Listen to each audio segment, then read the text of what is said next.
எல்லோரும் எப்படி இருக்கிறீங்க? சந்தோஷமாக இருக்கிறீங்களா? ஏன்னா அப்பம்புக்குதல் என்பது, அப்பம்புக்கிற ஆராதனையின் நாள் என்பது அது ஒரு மிகப்பெரிய, அதாவது கல்வாரி சிலுவையை குறித்து சொல்லும் பொழுது அந்த சிலுவை காட்சியை 2 விதங்களே சொல்வார்கள். இந்த உலகத்தில் 2 கேள்விகள் உங்களை கேட்கிறேன், பதில் சொல்லுங்கள். இந்த உலகத்தில் நடந்த மிக மிக மிக மோசமான, மிக கண்டிக்கத்தக்கதாக மிக மோசமான சம்பவம் எது? சொல்லுங்களேன். நான் சொன்ன வார்த்தை கொஞ்சம் எனக்கு அதிக வார்த்தையை பயன்படுத்த தெரியவில்லை. மொத்தத்தில் இந்த உலகத்தில் நடந்த மிக மோசமான செயல் எது? இயேசுவை சிலுவையில் இருந்தது. சரி, அடுத்த கேள்வி. இந்த உலகத்தில் நடந்த மிக மிக நன்மையான செயல் எது? அதுவும் இயேசு சிலுவையில் இருந்தது தான். ஆகவே ஆண்டவர் எனக்காக மரித்தார் அப்படிங்கிறது ஒரு கோணத்தில் பார்த்தோம் என்று சொன்னால் அது மிக மிக மோசமான செயல். ஆனால் ரட்சிக்கப்பட்ட நமக்கு அது என்ன செயல்? அது மிகவும் நல்ல செயல். அதே போல் எங்கே சாத்தானை ஆண்டவர் மேற்கொண்டார் அல்லது அவனை ஜெயித்தார் என்று எந்த இடத்தில் எழுதப்பட்டிருக்கிறது? எந்த சம்பவத்தை சுட்டி காண்பித்து எழுதப்பட்டிருக்கிறது? சிலுவையிலே வெளிரங்கமான கோலமாகி அவைகளின் மேல், கொலேசியரிலே தான் எழுதப்பட்டிருக்கிறது, அவைகளின் மேல் வெற்றி சிறந்தார். அப்போ கல்வாரி சிலுவை என்பது ஒரு கோணத்திலே அது ஏதோ ஒரு தோல்வியின் சின்னமாக, பரிதாபத்துக்குரிய சின்னமாக என்ன செய்யலாம், காணப்படலாம். ஆனால் உண்மையிலே நடந்ததென்ன? ஆவிக்குரியவர்களாக இருந்து பார்க்கிற அல்லது தேவனுடைய பிள்ளைகளாக இருந்து பார்க்கிறவர்களுக்கு என்ன தெரியும் அப்படின்னு கேட்டால், அதுதான் எனது சாத்தானை ஜெயித்த இடம், ஜெயங்கொண்ட இடம் அது. ஆகவே இந்த காலை வேளையிலையும் நாம் அப்படிப்பட்ட விசுவாசத்தோடு கூட, அது ஒரு சாத்தானை ஜெயித்த நாள் அது. இந்த முழு மனுக்குலத்தின் மேல் அவனுக்கு இருந்த அந்த அதிகாரத்தை அவர், அந்த வசனத்தை பாருங்கள். ஆகவே நாம் எவ்வளவு சந்தோஷமாக இருக்க வேண்டும் என்பதற்காக அந்த வசனத்தை பாருங்கள். கொலேசியர் 2ஆம் அதிகாரம் 14-15 வசனத்தை பாருங்கள். கொலேசியர் 2:14-15. நமக்கு எதிரடையாகவும் கட்டளைகளால் நமக்கு விரோதமாகவும் இருந்த கையெழுத்தை குலைத்து அதை நடுவிலிராதபடி எடுத்து சிலுவையின் மேல் ஆணியடித்து துரைத்தனங்களையும் அதிகாரங்களையும் முறிந்து கொண்டு வெளிரங்கமான கோலமாகி அவைகளின் மேல் சிலுவையிலே வெற்றி சிறந்தார். அப்போது அப்பம்புக்கிற ஆராதனை என்றால் என்ன, அல்லது அந்த நாள் என்னன்னு கேட்டால், அது ஒரு வெற்றி கொண்டாட்டத்தின் நாள். அது ஆண்டவர் 2000 வருஷங்களுக்கு முன்பாக அவர் சிலுவையிலே வெற்றி சிறந்தாரே, அந்த வெற்றியை திரும்ப திரும்ப நினைவு கூர்ந்து கொண்டாடுகிற நாள். அல்லது முழு மனு குலத்தையும் அடிமைப்படுத்தி வைத்திருந்த அந்த சாத்தானை அவர் சிலுவையில் என்ன செய்தார்? அவர் தோற்கடித்த ஒரு நாள். ஆகவே அந்த விசுவாசத்தோடு கூட நாம் என்ன செய்ய வேண்டும்? நாம் இருக்க வேண்டும். ஓகே, நம்ம ஆராதனை நேரத்திலே நாம் கேட்டோம் அல்லவா, தேவன் நம்ம எப்படி அன்பு கூர்ந்தார் அப்படிங்கிறதை. அதாவது நாம் எல்லாருமே கிறிஸ்துவன் அண்டை அந்த ஈர்க்கப்பட்ட அந்த ஈர்ப்பை நீங்கள் பார்த்தீர்கள் என்று சொன்னால், சரியானபடி ஈர்க்கப்பட்டிருக்கிறோமா அப்படிங்கிறத முதல்ல கண்டுபிடிக்கணும். சரியானபடி ஈர்க்கப்படவில்லை அப்படின்னு சொன்னால் அது ஒரு பொதுவான மக்களாக போய்விடுவார்கள். அதாவது இந்த உலகத்தில் எத்தனையோ பேருக்கு எத்தனையோ தேவைகள் இருக்கிறது. உதாரணமாக, அநேகர் வறுமையிலே வாடுகிறார்கள், அநேகர் வியாதியிலே வாடுகிறார்கள், அநேகர் இவைகள் 2ம் இருந்தாலும் கூட சமுதாயத்திலே தள்ளப்பட்டவர்களாக, கீழ் ஜாதிக்காரர்களாக, அடிமைகளாக, சமுதாயத்தினாலே அங்கீகரிக்கப்படாதவர்களாக வாழுகிறார்கள். இப்படிப்பட்டவர்களை யாரும் மதிப்பதில்லை. நான் சொல்வது இப்பொழுது கூட இல்லை, பல 200-300 வருஷங்களுக்கு முன்பாக சொல்லுகிறேன். நம்ம இந்தியா தேசத்தை எடுத்துக்கொள்ளுங்கள். நம்முடைய இந்தியாவிலே மற்ற நாடுகள் இதை விட மோசமான நாடுகளும் உண்டு, ஆப்பிரிக்கா நாடுகளும் உண்டு.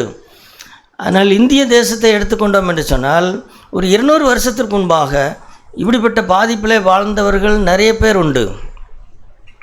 அங்கே வறுமையிலே வாடினவர்கள் உண்டு. ஒரு நல்ல சாப்பாடு கிடைக்காத அப்படிப்பட்ட வாழ்க்கை வாழ்ந்தவர்கள் உண்டு. அதேபோல் அநேக வியாதிகளை குணப்படுத்த முடியாமல் அந்த காலத்திலே மருந்துகள் இல்லாத காலம், அப்படிப்பட்டவர்கள் உண்டு. அதேபோல் சமுதாயத்திலே ஜனங்களை மிகவும் கீழ்த்தரமாய் மேல் ஜாதியினர் நடத்தினார்கள். சில இடங்களில் பெண்களை கீழ்த்தரமாய் நடத்தினார்கள். நாகர்கோவில், கன்னியாகுமரி இந்த சைடில் அல்லது அந்த கேரளா பகுதிகளில் நடந்த சில விஷயங்கள் எல்லாம் நான் படித்திருக்கிறேன். அவ்வளவு கீழ்த்தரமாக நடத்தினார்கள் கீழ் ஜாதிக்காரர்களை. அப்போ இந்த மாதிரி நடத்தப்பட்ட ஜனங்களுக்கு எது வழி? எங்களுக்கு வாழ்க்கை இப்படி தானா? நாங்கள் இதற்கு மேலே எங்களுக்கு வாழ்க்கை இல்லையா? இதற்கெல்லாம் ஒரு விடிவு உண்டாகாதா அப்படின்னு ஏங்கி கொண்டிருந்த நேரத்தில் தான் கிறிஸ்துவ மிஷனரிகள் நம்முடைய நாட்டிற்கு வந்தார்கள். அவர்கள் தேவதூதர்களைப் போல அவர்கள் வந்தார்கள். அவர்கள் வந்து அந்த காலகட்டத்தில் முதலாக ஜனங்கள் வறுமையிலே வாடுகிறதை கண்டார்கள். ஒரு மனிதனுக்கு சுவிசேஷத்தை கொடுப்பதற்கு முன்பாக அவனுடைய பசியை போக்க வேண்டுமே அப்படின்பதற்காக அவர்களுக்கு உணவுகளை கொடுத்தார்கள். அதேபோல் ஜனங்களுடைய வியாதிகளை நீக்கினார்கள். அதற்காக மருத்துவமனை உண்டாக்கினார்கள். நமக்கு தெரியும், ஒரு பெண்ணால் ஒரு ஆண் வந்து ஒரு பெண்ணுக்கு பிரசவம் பார்க்கக்கூடாது என்பதற்காக எத்தனையோ பெண்கள், மனைவிமார்கள் கர்ப்ப வேதனையில் மடிந்து போனார்கள்.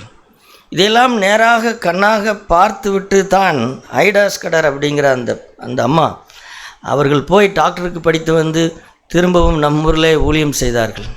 அப்போ இதையெல்லாம் பார்க்கும் பொழுது இப்படியெல்லாம் பல்வேறு விதங்களிலே நாம் ஆசீர்வதிக்கப்பட்டோம். நம்முடைய தமிழ்நாடு அல்லது இந்தியாவில் இருக்கிற ஒவ்வொரு மாநிலங்களும் இப்படியெல்லாம் ஆசீர்வதிக்கப்பட்டது. இந்த மாதிரி நேரங்களில் பல ஜனங்கள் கிறிஸ்துவன் அண்டை ஈர்க்கப்பட்டார்கள். அவர்களுக்கு தேவையான, அதாவது முழு பெரிய சாப்பாடு கிடைக்கவில்லை என்று சொன்னாலும் குறைந்தபட்சம் ஏதோ தேவைகள் அவர்களுக்கு சந்திக்கப்பட்டது. அதேபோல் சமுதாயத்திலே கீழ்த்தரமாய் மதிக்கப்பட்ட அவர்களை எடுத்து அவர்களை அங்கீகாரம் பண்ணி அவர்களை மதிக்க செய்து அப்படிப்பட்ட ஜாதி பிரச்சனையை தீர்த்தார்கள். இப்போ இப்படிப்பட்ட நேரத்திலெல்லாம் என்ன செய்தது அப்படின்னு கேட்டால், ஜனங்கள் வேகமாய் நிறைய பேர் கிறிஸ்துவன் அண்டை வர ஆரம்பித்தார்கள். இதில் இப்படி வந்தவர்களை நீங்கள் எடுத்து பார்த்தீர்கள் என்று சொன்னால், இப்படி வந்தவர்கள் எல்லாருமே சரியானபடி ரட்சிக்கப்பட்டிருந்தார்களா அப்படின்னு கேட்டால் அப்படி இல்லை. ஆனால் அதே நேரத்தில் அவர்கள் பாதிக்கப்படவில்லையான்னு கேட்டால் அவர்கள் பாதிக்கப்பட்டவர்கள் தான். வறுமையில் பாதிக்கப்பட்டவர்கள், வியாதியினால் பாதிக்கப்பட்டவர்கள், சமுதாய ஏற்றத்தாழ்வினால் பாதிக்கப்பட்டவர்கள், இப்படியெல்லாம் நிறைய வந்தார்கள்.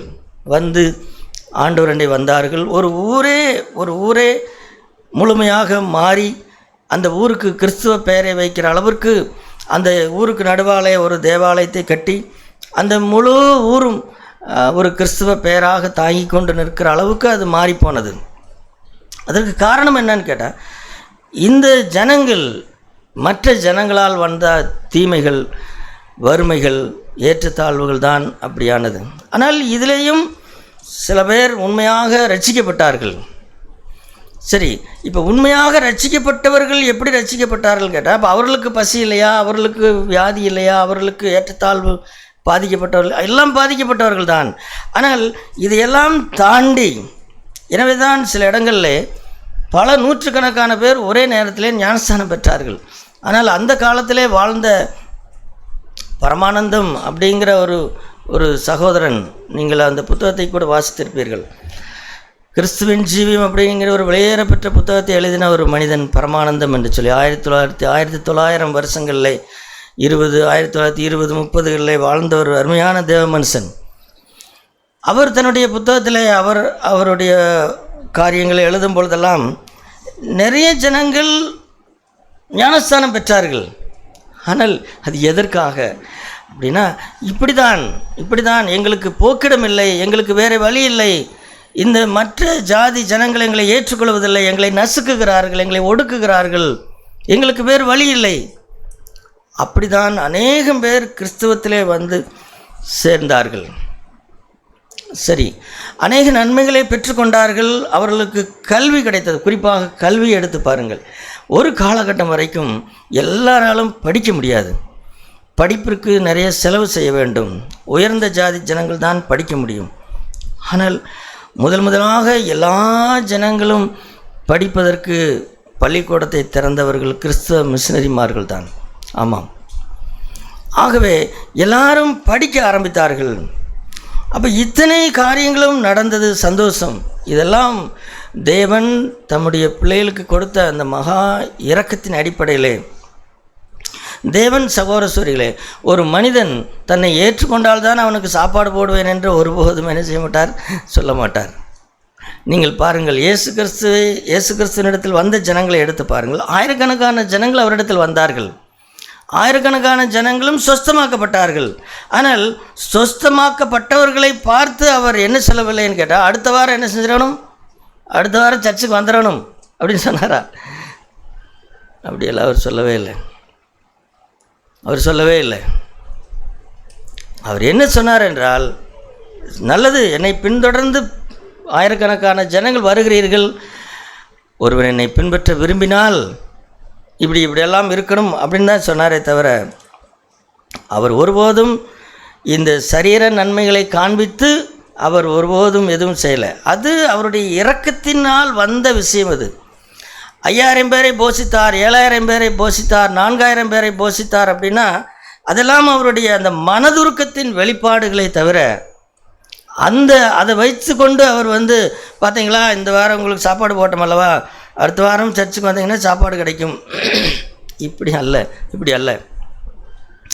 சாப்பாட்டை வைத்தோ, வியாதி சுகமானதோ, அல்லது பிசாசினால் 18 வருஷம் பிசாசினால் பிடிக்கப்பட்டிருந்த ஒரு பெண் சொஸ்தமானால், 38 வருஷம் வியாதிக்காய் கிடந்தவன் சொஸ்தமானான், பல வருஷங்கள் வியாதியிலே அல்லது கடுமையான போக்கிலே துயரப்பட்டு கொண்டிருந்த ஒரு ஸ்திரீ விடுதலையாக்கப்பட்டால். ஆனால் இவர்கள் யாரை பார்த்தும் அல்லது யாருமே இதை வைத்து கொண்டு என்ன இல்லைன்னு கேட்டால் அவரை பின்பற்ற வேண்டும் என்பது இல்லை. அதே போல தான் சகோதரர்களே, இந்திய தேசத்திலே செய்யப்பட்ட அநேகம் மிஷனரிமார்களுடைய அந்த ஊழியங்கள் எல்லாம் ஏதோ அந்த ஊழியத்தை வைத்து கிறிஸ்துவத்தை வளர்க்க வேண்டும் என்பதல்ல. அதெல்லாம் மிகுந்த இரக்கத்தினாலே செய்யப்பட்டது. மிகுந்த இரக்கத்தினாலும் தயவினாலும் தேவன் எல்லா ஜனங்களையும் நேசிக்கிறார் என்கின்ற அந்த அடிப்படையிலையும் செய்யப்பட்டது தான். ஆகவே இப்படிப்பட்ட காலகட்டத்திலே நிறைய பேர் ஆண்டவரிடத்திலே வந்தார்கள். ஆனால் அவர்களுடைய அந்த அந்த அறிந்து கொள்ளுதல் எந்த அளவுக்கு இருந்தது அப்படின்னு சொன்னால், இந்த அளவுக்கு தான். இந்த இயேசுவின் இடத்திலே போனோம், அவர் எங்களுக்கு வியாதியை சுஸ்தமாக்கினார். இந்த இயேசுவின் இடத்திலே போனோம், அவர் எங்களுடைய வாழ்க்கையை மாற்றினார், எங்களுடைய வாழ்வாதாரத்தை மாற்றினார். இந்த இயேசுவின் இடத்திலே போனோம், இங்கே பாகுபாடு இல்லை, எல்லாரும் சர்ச்சுக்குள்ளே போகலாம், எல்லாரும் அவரை தொழுது கொள்ளலாம். அதனால் அப்படி வந்தார்கள். அப்போ இந்த அளவுக்கு தான் அநேகம் ஜனங்கள் ஆண்டவரை அறிந்திருந்தார்கள். சரி, இப்போ இந்த அளவுக்கு அறிந்திருந்தபடினாலே இது என்ன பண்ண முடியவில்லை அப்படின்னு கேட்டால், இவர்கள் அப்படி. ஆனால் இப்போ முதல்ல கிறிஸ்துவ பேர் இல்லாத பேரை வைத்து கொண்டிருந்தவர்கள் ஞானஸ்தானம் பெற்று கிறிஸ்துவ பேரை கூட வைத்து கொண்டார்கள். தங்களுடைய ஊரே கிறிஸ்துவ ஊராக மாற்றி கொண்டார்கள். நல்லது, எல்லாம் நல்லது தான். ஆனால் என்ன நடக்கவில்லை அல்லது என்ன அறியவில்லை அப்படின்னு சொன்னால், அந்த தேவனுடைய அந்த ஆழமான அந்த அன்பை என்ன செய்யலைன்னு கேட்டால் அறியவில்லை. அப்போ இவர்கள் அறிந்திருந்தது என்ன? தேவன் தங்களை சுகமாக்குகிறவர், தேவன் எங்களுடைய வறுமையை போக்குறவர், தேவன் எங்களை ஏற்றுக்கொள்கிறவர் அப்படிங்கிற அந்த அடிப்படையில் தான் அநேகம் பேர் கிறிஸ்துவை ஏற்றுக்கொண்டார்கள். ஆகவே அப்படி ஏற்றுக்கொண்டபடினாலே ஒரு ஆழமான கிறிஸ்துவம் உண்டாகவில்லை என்பதற்கு காரணம் என்ன அப்படின்னா, இதுதான் காரணம். இவர்கள் கிறிஸ்துவ மதத்தை விட்டு விலகி போய் விடுவார்களான்னு கேட்டால் விலகியெல்லாம் போக மாட்டார்கள். இன்றைக்கு வரைக்கும் கிறிஸ்துவ வைராக்கியம் கொண்டவர்கள் பல பேர் இருக்கத்தான் செய்கிறார்கள். ஆனால் ஆண்டவரை பின்பற்றுகிற அந்த விஷயத்தில் இந்த மாதிரி அனுபவம் நான் இப்போ சொன்னேன்லவா, இந்த மாதிரி அனுபவம் என்ன செய்யாது, அது போதாது. ஆகவே தேவனுடைய அன்பை அறிந்திருக்கிற அடிப்படையில் இப்போ நாம் கேட்டோமல்லவா, தேவனுடைய அன்பை அறிந்திருக்கிற அந்த அறிதலானது சகோதரர்களே, அது பல்வேறு விதங்கள். இப்போ நான் சொன்னேன்லவா, அந்த மாதிரி ஓரளவுக்கு இந்த அளவுக்கு அன்பை அறிந்திருப்போம், அப்புறம் கொஞ்சம் அறிந்திருப்போம், அதற்கப்புறம் அதிகமாய் அறிந்து கொள்வோம். இப்படி எந்த அளவுக்கு அதை ஆழமாய் அறிந்து கொள்கிறோமோ அந்த அளவுக்கு நம்முடைய கிறிஸ்துவ வாழ்க்கையானது அது ஒரு ஸ்ட்ராங்காக, ஒரு ஆழமான அஸ்திவாரம் போட்டதாக அது மாறிக்கொண்டே போகும். இல்லை என்று சொன்னால் அது அசைந்து விடும். இப்போ நாம் எத்தனையோ கடந்த வாரத்தில் நாம் கேட்டோம் அல்லவா, உலகத்தை அன்பு கூறாதிருங்கள் அல்லது உலகத்தினாலே கரைபடக்கூடாது அப்படின்னு சொல்லி. அப்போ இந்த இதையெல்லாம் எடுத்து பார்த்தோம் என்று சொன்னால் சகோதரர்களே, இவைகளெல்லாம் எப்படி ஜெயிக்கப்படுவது, இவைகள் எப்படி இதை மாற்றி நடத்துவது அப்படின்னா, இதற்கெல்லாம் ஒன்று தான், தேவனுடைய அன்பு தான். தேவனுடைய அன்பிலே நான் ஆழமாக அஸ்திகாரம் போட்டவனாக இருந்தேன் என்று சொன்னால் எனக்கு இவைகளெல்லாம் பெரிய காரியங்களாக மாறாது. இல்லை என்று சொன்னால் உலகத்தை சிநேகிக்காமல் இருக்கிறது அல்லது உலகத்தை வெறுப்பது, இதெல்லாம் நமக்கு எப்படி இருக்கும், ஒரு கஷ்டத்தை போல மாறிவிடும். ஆனால் தேவன் என்னை எப்படி நேசித்தார் அப்படிங்கிற அந்த அன்பை அதிகமாக அறிந்து கொள்வோம் என்று சொன்னால் இவைகளெல்லாம் என்ன செய்யும் கேட்டால், இது நமக்கு ஒரு பூதாகரமான பிரச்சனையாகவே என்ன செய்யாது, இருக்காது என்கிறதான். அதைத்தான் அந்த வசனத்தை பாருங்கள். கடைசி நாட்களில், அதாவது 2-3 வசனங்களை காண்பிக்கிறேன். கடைசி நாட்களில், அதாவது யூதா எழுதின அந்த கடைசி ஒரே ஒரு அதிகாரத்தை யூதா எழுதினார். யூதா எழுதின நிருபம் 21வது வசனத்தை பாருங்கள், அந்த முதல் வரியை. இங்கே யூதா அவர் ஒரு பொதுவான நிருபத்தை எழுதலாம் அப்படின்னு அவர் நிச்சயப்படுத்தி கொண்டிருந்த நேரத்தில், இல்லை அப்படி எழுத வேண்டாம் அப்படின்னு சொல்லிவிட்டு, கடைசி காலத்தில் இந்த 2 விஷயங்கள் நடக்கும். அது என்ன அப்படின்னு கேட்டால், தேவனை முழு இதயத்தோடு கூட நேசிக்கிற ஜனங்கள் என்ற ஒரு கூட்டம் இருக்கும். அதே போல் தேவனை முழு இதயத்தோடு கூட நேசிக்காத பொதுவான பக்தியுள்ளவர்களாக ஒரு கூட்டம் இருக்கும். அது அவபக்தியுள்ளவர்கள் அப்படின்னு சொல்கிறார். அல்லது அந்த வசனத்தை எல்லாம் நீங்கள் படித்து பாருங்கள். அப்போது தேவனுடைய கிருபையை புரட்டுகிறவர்கள். இப்போ இவர்களெல்லாம் யாருன்னு கேட்டால், இவர் எல்லாரும் ஏதோ வெளியில் இருக்கிற ஜனங்கள் அல்ல, எல்லாம் கிறிஸ்துவர்கள் தான். இப்படிப்பட்ட இந்த காரியங்களெல்லாம் நடக்கும். அவர்கள் கடைசி காலத்திலே அவருடைய அவபக்தியெல்லாம் வெளிப்படும் அப்படின்னு சொல்லி அவர் சொல்லிவிட்டு, இதிலிருந்தெல்லாம் எப்படி காத்துக்கொள்வது, இதிலெல்லாம் சிக்கிக்கொள்ளாமல் நம்ம எப்படி காத்துக்கொள்வது அப்படின்னு சொல்லும் பொழுது, அந்த 21ஆம் வசனத்தை பாருங்கள். தேவனுடைய அன்பிலே உங்களை காத்து கொண்டு. இப்போ இது சகோதரர்களே, அவர் நிறைய சொல்கிறார். பரிசுத்த ஆவிக்குள் ஜெபம் பண்ணி இப்படியெல்லாம் அவர் சொல்லத்தான் செய்கிறார். ஆனால் மிக முக்கியமானது என்னென்ன சகோதரர்களே, அதாவது தேவனுடைய அன்பு அவர் என்னை எவ்வளவு நேசித்தார் அப்படிங்கிற அந்த அன்பிலே அது ஒரு பாதுகாப்பை போல. இந்த அன்பிலே அதிகமாய் வளராதவர்கள் அல்லது இந்த அன்பை பற்றி அறியாதவர்கள், நான் சொல்லுகிறது இயேசு எனக்காக மரித்தார் அப்படிங்கிறது எல்லாருக்கும் தெரியும், அதெல்லாம் இல்லைன்னு சொல்லவில்ல. இல்லை, இயேசு உலகத்தின் பாவத்திற்காக மரித்தார் என்பது பொதுவான வார்த்தை. ஆனால் எது ரட்சிப்பின் வார்த்தை அப்படின்னு கேட்டால், இயேசு எனக்காக மரித்தார் அப்படிங்கிறது தான் சரியான வார்த்தை. அப்போ இயேசு உலகத்தின் பாவங்களுக்காக மரித்தார் அப்படிங்கிறதை எல்லாரும் சொல்வார்களா? எல்லாரும் சொல்லத்தான் செய்வார்கள். ஒருவர் பாக்கி இல்லாமல் எல்லா கிறிஸ்தவர்களும் சொல்லத்தான் செய்வார்கள். ஆனால் எப்பொழுது ஒரு மனிதன் தனிப்பட்ட முறையில் கிறிஸ்துவனுடைய அன்பை அறிந்து கொள்கிறான் அப்படின்னு சொன்னால் இந்த மாதிரி பொதுவான கருத்துக்கள் எல்லாம் அல்ல. இயேசு எனக்காக என்ன செய்தார்? எனக்காக மரித்தார் அப்படிங்கும்போது, அப்போ அந்த அன்பிலே நம்மை காத்து கொள்ளும் பொழுது, அல்லது அந்த அன்பு தான் சகோதரர்களே மற்ற எல்லாம் அதுக்கு கீழே எழுதப்பட்டிருக்கிற அந்த பகுத்தறிவுள்ளவர்களாக இருந்து சிலருக்கு இரக்கம் பாராட்டி சிலரை அக்கினியிலிருந்து ரட்சித்து இழுத்து விட்டு இப்படி மாம்சத்தால் கரைபட்டிருக்கிற வஸ்திரத்தை, இதையெல்லாம் இந்த செயல்கள் எல்லாமே எதை பொறுத்து அப்படின்னு கேட்டான், நான் தனிப்பட்ட முறையிலே ஆண்டோடைய அன்பினால் எவ்வளவு பிடிக்கப்பட்டிருக்கிறேன் என்கிறதான். ஆகவே அருமையான சகோதரர்களே,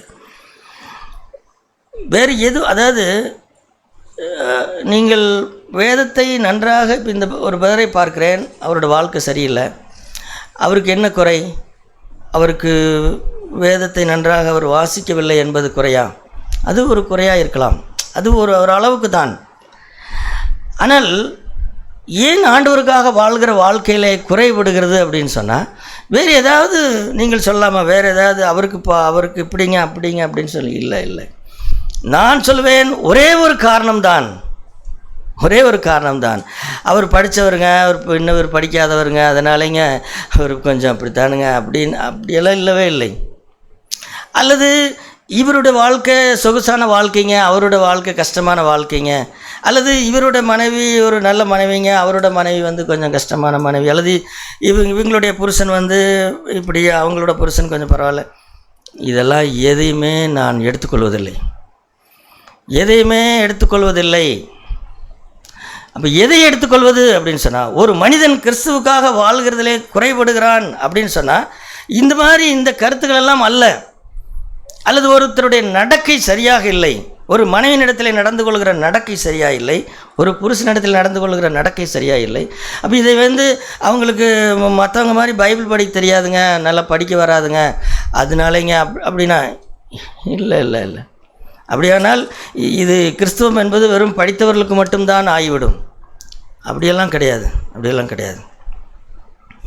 ஒன்றே ஒன்றுதான் காரணம். இன்றைக்கு எழுதி வைத்துக் கொள்ளுங்கள் சகோதரர்களே, ஒருவர் தேவனுக்காக வாழ்கிற வாழ்க்கையிலிருந்து பின்மாற்றம் அடைகிறார், குறைபடுகிறார், அல்லது போராட்டத்திலிருந்து கீழே விழுகிறார், அல்லது ஒத்தவேசம் தரிக்கிறார், அல்லது குடும்ப வாழ்க்கை சரியில்லை, பிள்ளைகள் வளர்ப்பு சரியில்லை அப்படின்னு சொன்னால், இதற்கு நான் எதையுமே இது எதை வைத்து அளப்பது, அல்லது இது வேறு எந்த சமாதானத்தையும் என்னால் ஏற்றுக்கொள்ள முடியாது. ஏன்னு கேட்டால், ஒன்றே ஒன்று இருந்தால் போதும். அது என்னது? இவர் அப்போ அந்த சகோதரனையோ சகோதரியை குறித்து என்ன நிதானிக்கலாம் அப்படின்னு கேட்டால், ஒன்று, தேவன் அவர்களை எப்படி நேசித்தார் அப்படிங்கிறத என்ன செஞ்சிட்டாங்க? மறந்துட்டாங்க. அவ்வளோதான். தேவன் கிறிஸ்து மூலமாய் அவர்களை எப்படி நேசித்தார் அப்படிங்கிறத அவங்க என்ன செஞ்சிட்டாங்க? மறந்துட்டாங்க. மற்றபடி வரம் இல்லையோ, அல்லது பெரிய அனுபவம் இல்லையோ, அல்லது பெரிய ஆற்றல் இல்லையோ, அல்லது பெரிய படிப்பறிவு, இவைகளெல்லாம் ஒன்றுமில்லை. ஒன்றே ஒன்றுதான். ஏனென்றால் கிறிஸ்துவமே என்பது என்னென்ன சகோதரர்களே, அன்பினால் கிரியை செய்கிறதான் கிறிஸ்துவம். அறிவினால் அல்ல, வரத்தினால் அல்ல, அல்லது வேறு எதுனாலும் அல்ல, அன்பினால் கிரியை செய்கிறதான் விசுவாசம். ஆகவே ஒரு சகோதரனோ சகோதரியோ பின்மாறுகிறார்கள் என்று சொன்னால், அதற்கு இன்றைக்கு மற்ற எல்லாரும் அவர் என்ன காரணம் சொல்கிறாரோ, அல்லது மற்றவர்கள் என்ன காரணம் சொல்கிறாங்களோ, இந்த எந்த காரணமும் ஏற்புடையதாக இல்லை. ஒன்றே ஒன்றுதான் காரணம். அது என்ன காரணம் தெரியுமா? என்னுடைய ஆண்டவர் என்னை எப்படி நேசித்தார் என்கிறதை அவர் மறந்து விட்டார், அவர் அறியவில்லை என்றுதான் அர்த்தம். அவர் அறிந்திருந்தால், ஆகவே நான் இது ஏதோ சும்மா சொல்லவில்லை சகோதரர்களே. இந்த வசனத்தை பாருங்கள், இங்கே சொல்லப்பட்டிருக்கிற அந்த பட்டியலை பாருங்கள். ரோமர் 8 அதிகாரம். இந்த பட்டியலில் இருக்கிறது போல் உங்களுடைய வாழ்க்கையில் ஏதாவது, அல்லது நம்முடைய வாழ்க்கையில் யாராவது நம்மை பார்க்கிறவருடைய வாழ்க்கையில் இருக்குமென்றால் அதை வைத்துக்கொள்வோம், அதை எடுத்துக்கொள்வோம். இப்போ நான் எனக்கு இப்படிங்க, அதனாலங்க நான் ஆண்டவரை நேசிக்கிற அன்பிலிருந்து நான் மாறிட்டேனுங்க, நான் கொஞ்சம் பின்மாறி போயிட்டேனுங்க, அப்புறம் நான் என்ன செய்கிறதுங்க அப்படின்னு சொல்கிறீங்களா? இல்லை. இங்கே என்ன சொல்லப்பட்டிருக்கிறது பாருங்கள்.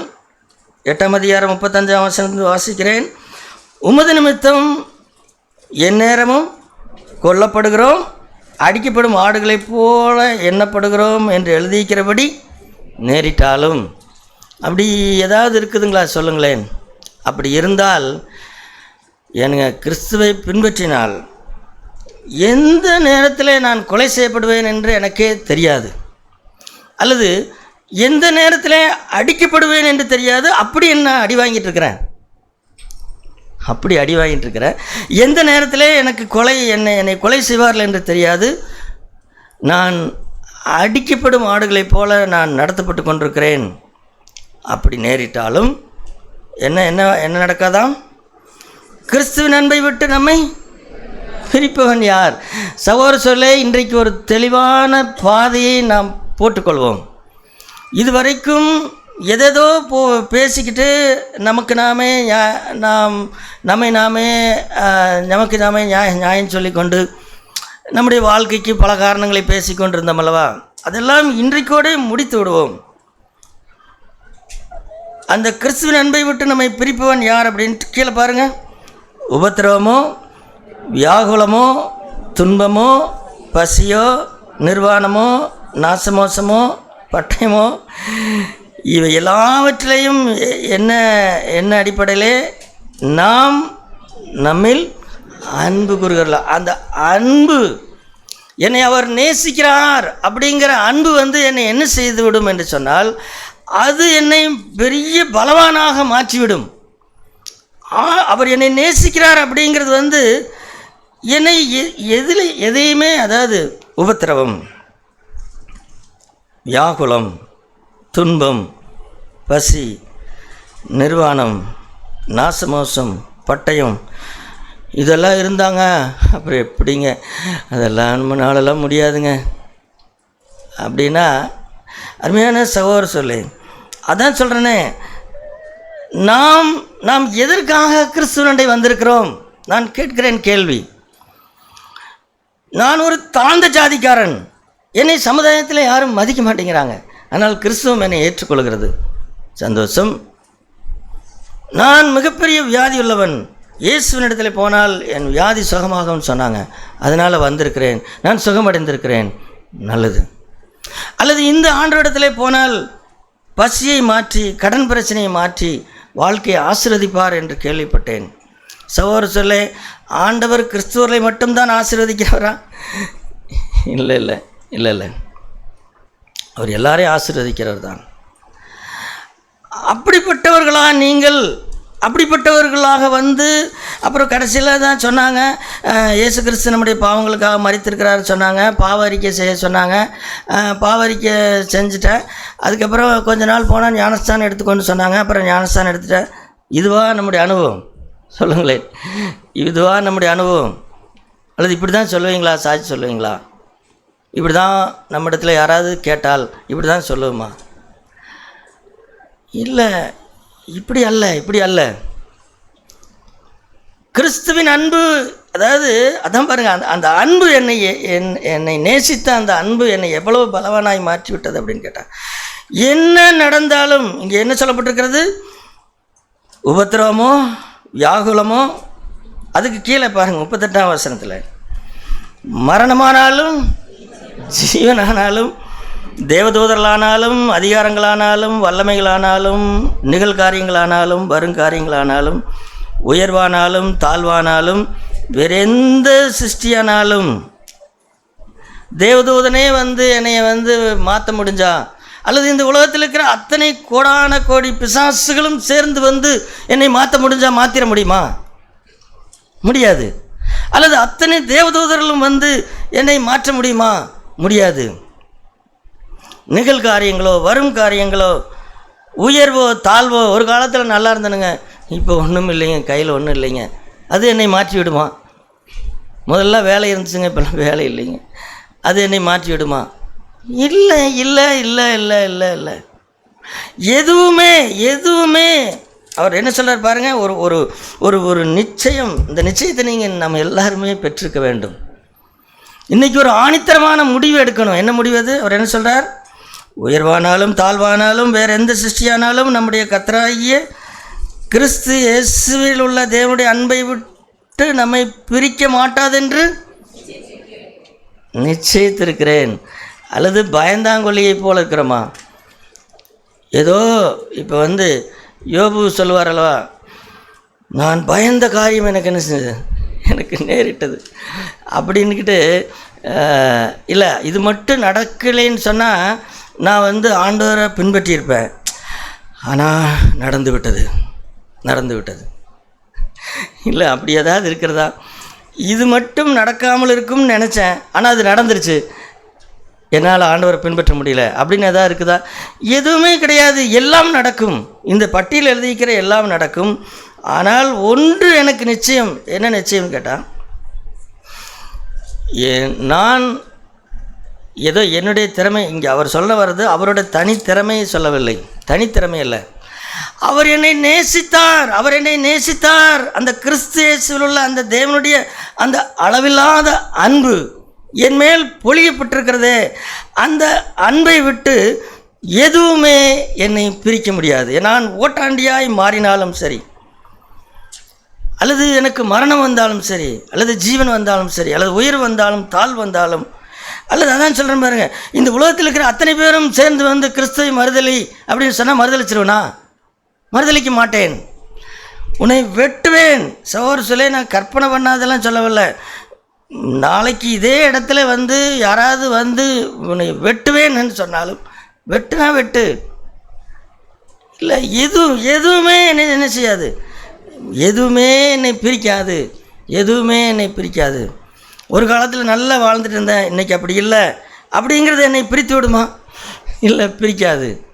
உயர்வோ தாழ்வோ, அல்லது இந்த உலகத்திலே நீங்கள் பாருங்கள், 1/3 பிசாசுகளை, தேவதூதர்களை பிசாசாக மாற்றி சாத்தான் கீழே கொண்டு வந்தான் அப்படின்னு சொல்லி வாசிக்கிறோம்.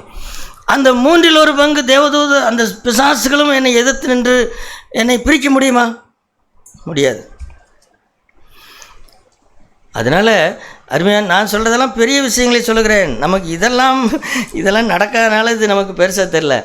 ஒரு தலைவலி, காய்ச்சல், ஒரு பணக்குறைவு, ஒரு சபையில் இருக்கிற ஒரு பிரதர் என்னை கொஞ்சம் அவமரியாதையை பேசிட்டாரு, இல்லை, எதுவும் என்னை பிரிக்காது. எதுவும் கிறிஸ்துவை விட்டு பிரிக்காது. எதுவும் கிறிஸ்துவனுடைய சபையை விட்டும் என்னை என்ன செய்யாது, பிரிக்காது. அதான் சொல்கிறேன் பாருங்கள், எனக்கெல்லாம் சந்தேகமே இல்லை. நீங்கள் குழம்பலாம் ஒருவேளை, எனக்கு சந்தேகம் இல்லை.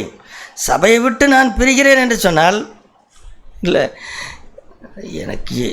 எனக்கு எந்த குழப்பமில்லை. சகோதர சொல்லை, ஒருவர் தேவனுக்காக வாழவில்லை, அல்லது இந்த மாதிரி நான் சகோதர சொல்லை தனிப்பட்ட முறையில் யாரையும் விமர்சிக்கவில்லை, யார் மேலும் நான் பரிதாபப்படாதவனாயும் இல்லை. நான் அநேக நேரத்தில் கஷ்டங்களை நினைத்து, சகோதர சொல்லிகள் படுகிற கஷ்டங்களை நினைத்து நான் வருந்துகிறேன், ஜெபிக்கிறேன். ஆனால் என்ன அப்படின்னு கேட்டால், என்னன்னு கேட்டால், அதுக்காக மறுதளிக்கலாமா, அதுக்காக குறைந்து போகலாமா, அதுக்காக குறை பேசலாமான்னு கேட்டால் இல்லை. அதனால் யாருடைய உபத்திரவத்தையும் அற்பமாக எண்ணி நான் பேசவில்லை. ஆனால் நாம் பெற்றிருக்கிற அன்பு, நம்மை ஆண்டவர் எவ்வளவு நேசித்திருக்கிறார் அப்படிங்கிறதை பார்க்கும்போது இதெல்லாம் எதுவுமே என்னை விட்டு என்ன செய்யாது, கிறிஸ்துவின் அன்பை விட்டு பிரிக்காது. அவருடைய சரீரமான சபையை விட்டு என்னை பிரிக்காது. இந்த போலியான மரியாதை, அவர் என்னை பார்க்காம போகிறாரு, அவர் என்கிட்ட சரியாக பேசுகிறதில்ல, இல்லை, இதெல்லாம் என்னை என்ன செய்யாது. இந்த சிஸ்டர் ஏன்னா போன வாரம் என்கிட்ட பேசாமல் போயிட்டாங்க, இல்லை, அல்லது சபையிலனே இந்த பேர் இந்த வேலையை செய்ய சொல்லிட்டாரு, நான் யார் தெரியுங்களா, நான் என்னை இப்படி சொல்லிட்டாங்க. இல்லை. அருமையான சகோதர சோரிகளே, இந்த அளவுக்கு இன்னொரு வசனத்தை பாருங்கள். நான் அதை கேட்டமளவா 2 கொரிந்தியர் 5ஆம் அதிகாரத்தில் 2 கொரிந்தியர் 5ஆம் அதிகாரத்தில்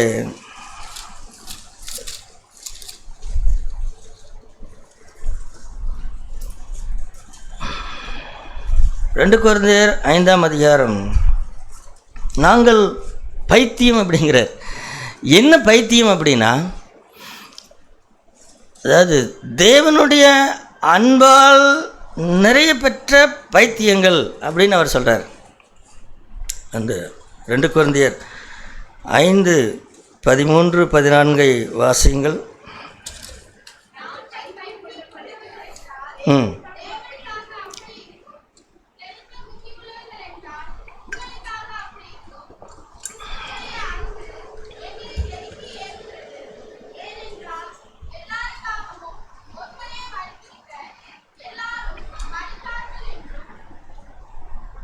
பிழைத்திருக்கிறவர்கள் இனி தங்களுக்கென்று பிழைத்திராமல் தங்களுக்காக மரித்து எழுந்தவருக்கென்று பிழைத்திருக்கும்படி அவர் எல்லாருக்காக மரித்தார் என்றும். கிறிஸ்துவ வாழ்க்கையே என்ன அப்படின்னா, கிறிஸ்துவ வாழ்க்கை விளங்கி கொண்டிருக்கிறீர்களா? அல்லது இயேசு கிறிஸ்து பொதுவாக அதான் இந்த அறிக்கையை எல்லாரும் சொல்லுகிறோம். இயேசு கிறிஸ்து எதற்காக மரித்தார்? என்னுடைய பாவங்களுக்காக மரித்தார். அது எல்லாரும் அதை சொல்லுகிறோம். ஆனால் இன்னொன்றையும் கண்டுபிடிக்க வேண்டும். இயேசு கிறிஸ்து எதற்காக மரித்தார் அப்படின்னு கேட்டால், நான் எனக்காக வாழாமல் அவருக்காக வாழும்படிக்கு மரித்தார். அந்த அளவுக்கு அந்த அன்பு அப்படி மாற்றிவிடுமான்னு கேட்டால் அப்படி மாற்றிவிடும். என்றைக்கு நான் கிறிஸ்துவினால் பிடிக்கப்பட்டேனோ அந்த நாள் தொடங்கி ஏதோ என் பாவத்தை மன்னிச்சிட்டாரு அப்படிங்கிறது மட்டும் என்னுடைய அனுபவம் அல்ல. அதற்கு பிறகு அவர் எதற்காக அவருடைய மரணத்தை பார்க்கும் பொழுது என்னை என்ன செய்ய தூண்டுகிறது அப்படின்னு கேட்டால், நான் அப்போ எப்படி நாம் சொல்ல வேண்டும் இயேசு கிறிஸ்துவுடைய மரணத்தை பற்றி சொல்ல வேண்டும் என்று சொன்னால், அந்த 15ஆம் வசனத்தை பாருங்கள். பிழைத்திருக்கிறவர்கள் இனி தங்களுக்கென்று பிழைத்திராமல் தங்களுக்காக மரித்து எழுந்தவருக்கென்று பிழைத்திருக்கும்படிக்கும் அவர் எல்லாருக்காக மரித்தார் என்று நிதானிக்கிறோம். ஒரு நிதானிப்பு, ஒரு கண்டுபிடிப்பு. ஏதோ என்னுடைய பாவத்திற்காக மரித்தார் என்கிறது மட்டும் கண்டுபிடிப்பு அல்ல. இன்னொன்று இருக்கிறது. அந்த அன்பு என்மேல் பொழிந்த அந்த அன்பு என்னை பைத்தியமாய் மாற்றி. என்ன பைத்தியம்? சகோதர சொல்லே அதான் சொல்கிறேன் பாருங்கள். நீங்கள் உலகத்துக்காக வாழ்வீர்கள் என்று சொன்னால் நீங்கள் தெளிந்த புத்தியுள்ளவர்கள், நீங்கள் நல்ல மனுஷங்க. ஆனால் தேவனுக்காக வாழ்வீர்கள் என்று சொன்னால் நான் பைத்தியக்காரன் தான். இப்போ அந்த அளவுக்கு ஆண்டோடைய அன்பு என்னை மாற்றி. பவுலை எப்படி மாற்றினது சகோதர சொல்லே? பவுலை எப்படி மாற்றினது? ஆகவே இனி எனக்கென்று நான் பிழைக்காமல் எனக்காக மரித்து எழுந்த அவருக்காக என்னுடைய வாழ்க்கையை நான் அர்ப்பணிக்கிறேன். இனி நான் அல்ல, கிறிஸ்துவே என்னில் பிழைத்திருக்கிறார் அப்படின்னு சொல்லுகிற அளவிற்கு அந்த அன்பு. அவர் என்ன சொல்கிறார் இங்கே? கிறிஸ்துவின் அன்பு எங்களை என்ன செய்கிறதா பாருங்கள். அதாவது கிறிஸ்துவ வாழ்க்கை என்பது மூப்பர்கள் அடிக்கடி ஏன் பேர் பிடிக்கிறீங்க, ஏன் சபைக்கு வர மாட்டேங்கிறீங்க, ஏன் சனிக்கிழமை ஜெப கூட்டத்துக்கு உங்களை காணோம், அல்லது இப்படியே சொல்லிக்கொண்டே இருக்க வேண்டுமா? இப்படி சொல்லுகிறதுலே தவறில்லை, சொல்லத்தான் வேண்டும். நானும் சொல்ல நினைக்கிறேன், சில சகோதரர்களிடத்திலே சொல்லலாம் என்று நினைக்கிறேன். ஏன் பேர் இப்படி இருக்கிறீங்க, ஏன் ஜெப கூட்டத்திற்கு வருகிறதில்லை, ஏன் தேவனுடைய ஜனங்களுக்கு ஆசீர்வாதம் பொழியும்படிக்கு நாம் ஏன் விண்ணப்பம் பண்ணுகிறதை ஏன் அசட்டையாக எண்ணுகிறோம், 1 மணி நேரம் தூக்கத்தை ஏன் நாம் விடுக முடியவில்லை அப்படின்னு கேட்கத்தான் நினைக்கிறேன். ஆனாலும் நான் என்ன சொல்லுகிறேன்னு கேட்டால், சகோதரர்களே, அல்லது ஏன் பைபிள் படிக்கலை, ஏன் ஜெபம் பண்ணல, ஏன் ஊழியம் செய்யலை, இது எல்லாம் கேட்டு செய்கிற வேலையா? அல்லது மற்றவர்கள் செய்கிறார்கள், நான் இவங்க செய்யலாம் அவங்க செய்யலாம், இப்படி இந்த மாதிரி மற்றவர்களை பார்த்து கொண்டிருப்பதா? இல்லை. கிறிஸ்துவம் என்றால் என்ன என்று இன்றைக்கு புரிந்து கொள்ளுங்கள். கிறிஸ்துவம் என்றால் என்னன்னு கேட்டால், கிறிஸ்துவினுடைய அன்பு நெருக்கி ஏவும். எதற்காக? வேதத்தை படிக்கும்படிக்கு. என்றால் இந்த வேத புத்தகம் என்றால் என்னன்னு தெரியுமா? இது பரலோக அன்பின் பிதாவுடைய ஒரு லவ் லெட்டர். இது என்ன லெட்டர்?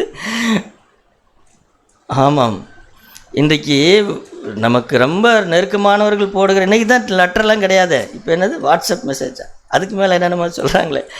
இப்போ இதை பார்க்குறதுக்கு செல்ஃபோனை எத்தனை தடவை திருப்புறாங்க, என்ன டைப் பண்ணிக்கிறாங்க, என்ன டைப் பண்ணிகிட்ருக்குறாங்க, என்ன டைப் பண்ண போகிறாங்க அப்படின்னு பார்க்குறதுக்கு எத்தனை பேர் இல்லை. வேத புத்தகம் என்பது என்றால் என்ன?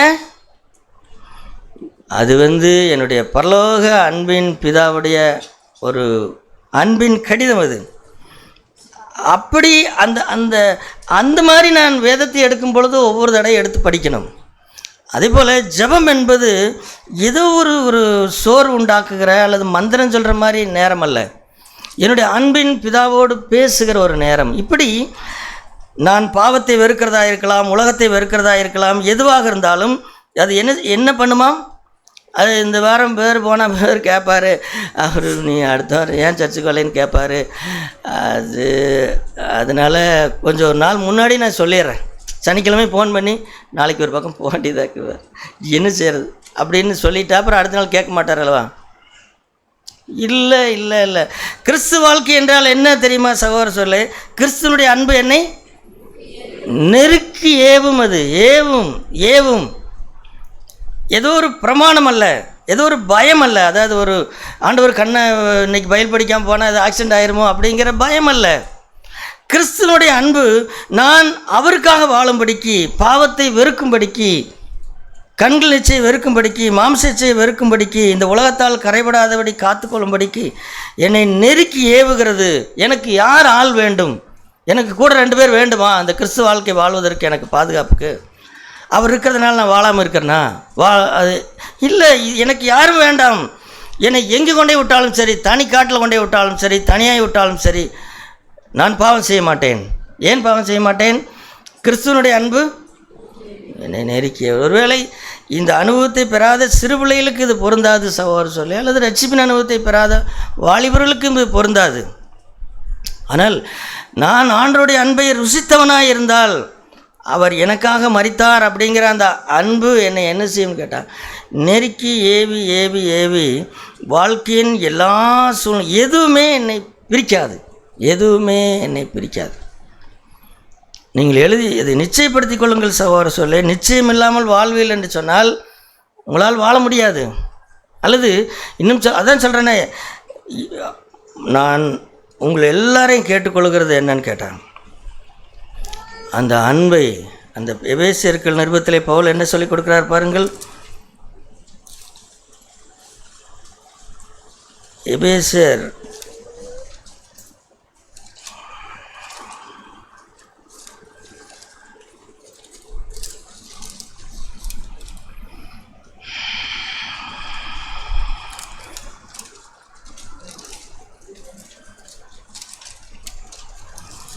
எபேசியர் 3ஆம் அதிகாரம் 17-18 வசனத்தில் பவுல் முழங்கால் படியிட்டு ஜெபிக்கிறேன்னு சொல்கிறார். முழங்கால் படியிட்டு நான் ஜெபிக்கிறேன் உங்களுக்காக அப்படின்னு சொல்கிறார்.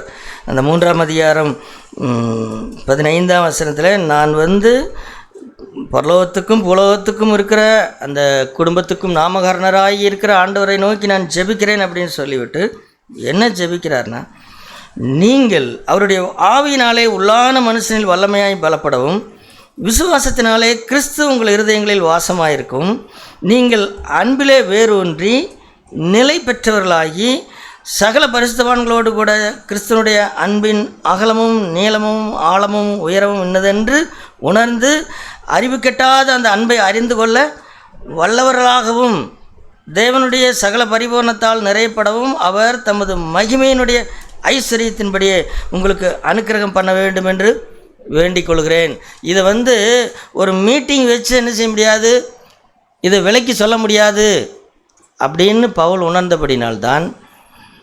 பவுல் ஒரு நாளைக்கு எத்தனையோ பிரசங்கங்கள் பண்ணக்கூடியவர் தான். ஆனால் அவர் என்ன சொல்கிறாரு, பிரசங்கத்தினாலே இதை விலைக்கு சொல்ல முடியாது, அதற்காக என்ன செய்ய போகிறேன், உங்களுக்காக ஜெபிக்க போகிறேன். அந்த அறிவு கெட்டாத அந்த அன்பை அறிந்து கொள்வதற்கு நீங்கள் எல்லாரும் எப்படி இருக்கணும்? ஏதோ இந்த வேலையிலே வல்லவர்கள், ஐடி கம்பெனியில் நான் வல்லவன், ஒர்க்ஷாப் வேலையில் வல்லவன் அப்படிங்கிறதெல்லாம் அல்ல. இல்லை, தேவனுடைய அன்பை அறிந்து கொள்வதிலே வல்லவர்களாக இருக்க வேண்டும்.